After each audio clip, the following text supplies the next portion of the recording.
सर्व आयटा गँगचं पुन्हा एकदा स्वागत. आपल्या एज्युकेशनल यूट्यूब चॅनल टेक मॅथमध्ये मागच्याच व्हिडिओमध्ये मी तुम्हाला सांगितलं होतं, आपली जी तिसरी प्रवेश फेरी, या तिसऱ्या प्रवेश फेरीचा निकाल आज म्हणजेच 9 ऑगस्ट या दिवशी लागणार आहे. ठीक आहे. तर त्याप्रमाणे आज जी 9 ऑगस्ट आहे ही तारीख आपली आलेली आहे आणि आजच सायंकाळी 5 वाजेपर्यंत आपला जो तिसरा प्रवेश फेरीचा निकाल आहे हा निकाल लागणार आहे. तर महत्त्वाची गोष्ट अशी आहे, तर तुमचा जो निकाल लागणार आहे हा तुम्हाला कसं समजेल? आता मागच्या ज्या 2 फेरीला झालं, सेम प्रोसेस या फेरीला होणार आहे. काहीच बदल नाही. तुम्हाला आज सायंकाळी 5 वाजेपर्यंत SMS आहे. या SMS द्वारे तुम्हाला कळवलं जाईल की तुमचा जे नंबर आहे, हा नंबर लागलेला आहे आणि कोणत्या ट्रेडला लागलेला आहे किंवा तिथं ट्रेडचं नाव नसतं, पण तिथं नक्कीच असा नंबर असतो तुमचा जो प्रेफरन्स नंबर आहे तुम्ही दिलेला आहे. समजा 5 नंबरच्या प्रेफरन्सला तुम्ही जी पण ट्रेड टाकली असेल, तुमचा नंबर लागला आहे 5व्या प्रेफरन्सला, तर या प्रेफरन्सला जर तुमचा नंबर लागला असेल, तर तिथं प्रेफरन्सचा नंबर येईल, ट्रेडचं नाव येणार नाही. तर अशा प्रकारचा तुम्हाला जो मेसेज आहे हा मेसेज येईल. कधी? आज संध्याकाळी सायंकाळी 5 वाजेपर्यंत. ठीक आहे. लगेच दुपारी काही मुलांना, हे बघा, काही मुलांना सकाळी येतो लवकर, काही मुलांना दुपारी येतो, काही मुलांना संध्याकाळपर्यंत येतो मेसेज. तर काही घाई करू नका, संध्याकाळपर्यंत मेसेज तुम्हाला आरामशीर येऊन जाईल. दुसरी गोष्ट, आता खूप महत्त्वाची गोष्ट, मी तुम्हाला आपल्या मागच्या व्हिडिओमध्ये पण हे क्लिअर केलं होतं. ज्या ज्या मुलांनी तिसऱ्या प्रवेश फेरीसाठी फॉर्म भरलेला आहे त्या मुलांसाठी सर्वात महत्त्वाची सूचना. जसं पहिल्या फेरीसाठी नियम काय होता, जर तुम्ही 1 नंबरला जी ट्रेड भरलेली आहे, समजा तुम्ही 3-4 ऑप्शन भरलेले, पण 1 नंबरला जी ट्रेड भरली त्या ट्रेडला जर तुमचा नंबर लागला असता तर तुम्हाला ऍडमिशन घ्यावं लागलं असतं. दुसऱ्या कॅप राऊंड मध्ये काय होतं, पहिल्या 3 ज्या तुम्ही ट्रेड भरल्या होत्या यापैकी कुठे पण तुमचा नंबर लागला तर तुम्हाला ऍडमिशन हे घ्यावं लागत होतं. आता तिसऱ्या प्रवेश फेरीसाठी सेम तसा एक नियम आहे, पण आता त्यांनी काय म्हटलेलं आहे इथं, उमेदवाराने प्रवेश निश्चित केला अथवा केला नाही तरी त्यास केंद्रीय प्रवेश प्रक्रिया 4थ्या फेरीमध्ये सहभागी होता येणार नाही. कधी सहभागी होता येणार नाही? जर पहिल्या 5 विकल्पापैकी एका विकल्पानुसार जागा मिळाल्यास प्रवेश निश्चित करावा लागेल. म्हणजे काय, आता तुम्ही जेवढे पण ऑप्शन भरले असेल ट्रेडचे, समजा आपण इथं 6 ऑप्शन सध्या कन्सिडर करू. समजा तुम्ही 6 ऑप्शन भरलेले ट्रेडचे, जर आता पहिल्या 5 पैकी कोणत्या पण ट्रेड भरल्या असेल तुम्ही, टर्नर, फिटर, मशिनिस्ट, कोणती पण ट्रेड असेल, त्या पहिल्या 5 पैकी कोणत्या पण ट्रेडला जर तुमचा नंबर लागला तर तुम्हाला कंपल्सरी ऍडमिशन हे घ्यावंच लागेल.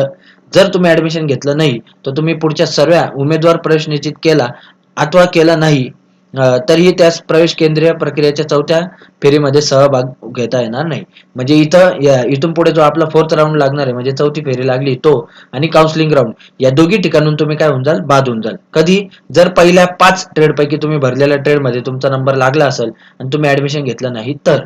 मग जर 5 सोडून दुसरीकडे लागला असेल तर काय करता येईल, जर समजा तुमचा 6व्या, 7व्या किंवा 5 सोडून कोणत्या पण नंबरला ज्या ट्रेड भरल्या आहे तिथं जर नंबर लागला तर तुम्ही पुढची जी फेरी म्हणजे आपली फोर्थ जो राऊंड आहे आपला, म्हणजे 4थी फेरी आहे, तर याच्यामध्ये तुम्ही भाग घेऊ शकता. शिवाय जो काउन्सिलिंग राऊंड आहे याच्यामध्ये सुद्धा तुम्ही भाग घेऊ शकता. फक्त कंडिशन एकच आहे, पहिल्या 5 ट्रेड मध्ये तुमचा नंबर लागलेला नको. आणि जर पहिल्या 5 ट्रेड मध्ये नंबर लागला असेल तर तुम्हाला कोणत्याही परिस्थितीत ऍडमिशन हे घ्यावंच लागेल. आता आणखी दुसरी महत्वाची गोष्ट, उद्या लगेच लिस्ट लागल्या तुम्हाला लगेच ऍडमिशन घ्यायची गरज नाहीये. ठीक आहे. तुम्हाला साधारण 4 दिवसाची मुदत भेटणार आहे. कुठून कुठपर्यंत, तर ते पण तुम्हाला आता लगेच क्लिअर करून देतो. त्यामुळे उद्या लगेच तुम्ही घाई करू नका. जरी नंबर लागला असेल तरी उद्या लगेच घाई करू नका.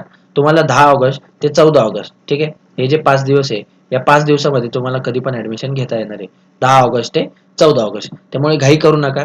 नंबर लागला असेल तर सर्व डॉक्युमेंट काय करा, जमा करा आणि हे ओरिजिनल डॉक्युमेंट घेऊन तुमचा ज्या पण आयटीएल नंबर लागला असेल त्या आयटीएलला जाऊन व्हिजिट करा. आता जर समजा तुम्हाला SMS आला नाही तरी पण तुम्हाला बघायचं असेल की तुमचा नंबर कसा लागला, तर त्यासाठी आपल्याला काय करावं लागेल, जी आपली ऑफिशियल वेबसाईट आहे या वेबसाईटवर यावं लागेल. ही आपली नेहमीची ऍडमिशनची. ठीक आहे. आता बऱ्याच वेळा तुम्हाला मी दाखवले लॉग इन कसं करता, तरी पुन्हा एकदा प्रोसिजर म्हणून तुम्हाला एकदा दाखवून देतो लॉग इन कसं करायचं. तर या आपल्या वेबसाईटवर आल्यानंतर इथं काय म्हटलेलं आहे त्यांनी, कॅन्डिडेट लॉग इन, याच्यावर टिक करायचं. आता तुम्ही ऑलरेडी रजिस्टर कॅन्डिडेट आहे त्यामुळे याच्यावर टिक करायचं. इथे आल्यानंतर तुमचा जो आयडी इथे आणि इथे जो तुमचा पासवर्ड आहे हा पासवर्ड पुट करायचा.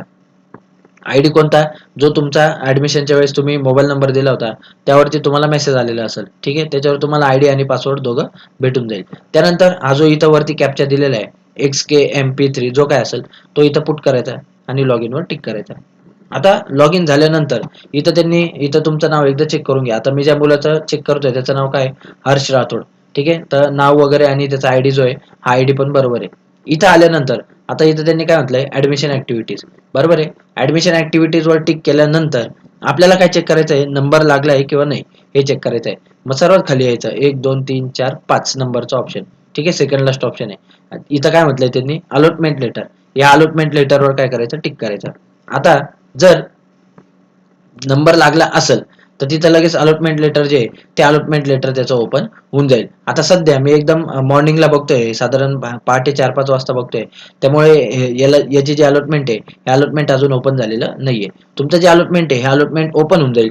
जर नंबर लागला असेल तर तिथं कॉलेजचं नाव वगैरे हे सर्व डिटेल असतील, आणि जर नंबर लागला नसेल तर you are not get any seat, म्हणजे तुम्हाला या राऊंड मध्ये कोणत्याही प्रकारचं सीट भेटलं नाही असा तिथं मेसेज शो होईल. मी फक्त तुम्हाला दाखवून दिलं तुम्हाला चेक कुठून करायचं आहे. कितव्या नंबरचा ऑप्शन, ऍडमिशन ऍक्टिव्हिटीज मध्ये 1, 2, 3, 4 आणि 5 नंबरचा ऑप्शन अलॉटमेंट लेटर, याच्यावरती टिक करायचा. ठीक आहे, या तुमचा नंबर लागला असेल नसेल तरी पण ही जी विंडो आहे ही विंडो ओपन होणारच आहे. फक्त 2 प्रकारचे मेसेज असतील, नंबर लागला असेल तर आयटीची डिटेल, नंबर नसेल लागला तर you are not get any seat. ठीक आहे, अशा प्रकारचा जो मेसेज आहे हा मेसेज तुम्हाला तिथं फ्लॅश होईल. ठीक आहे, तर अशा प्रकारे तुम्ही काय करा, उद्याचं चेक करून घ्या.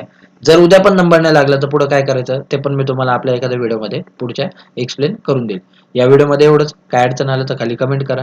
ज्या मुलांचा नंबर लागलाय त्या सर्वांना शुभेच्छा, ज्यांचा नसेल लागला त्यांनी टेन्शन घेऊ नका. बघूया आपण काय होतंय. या व्हिडिओमध्ये एवढंच. Thank you so much. थँक्यू.